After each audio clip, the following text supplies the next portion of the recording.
Bharat America यांच्यातील नवीन व्यापारी करारामुळे आपल्या देशातील बळीराजा संकटात सापडणार आहे का?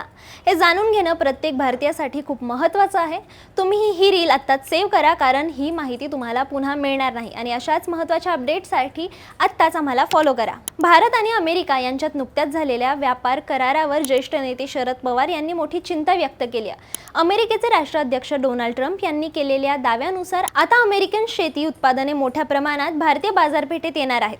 शरद पवार यांच्या मते अमेरिका ही एक बलाढ्य अर्थव्यवस्था आहे आणि त्यांच्या स्वस्त उत्पादनांमुळे आपल्या स्थानिक शेतकऱ्यांच्या मालाला योग्य भाव मिळणार नाही. यामुळे देशांतर्गत कृषी क्षेत्रावर अत्यंत प्रतिकूल परिणाम होऊ शकतो.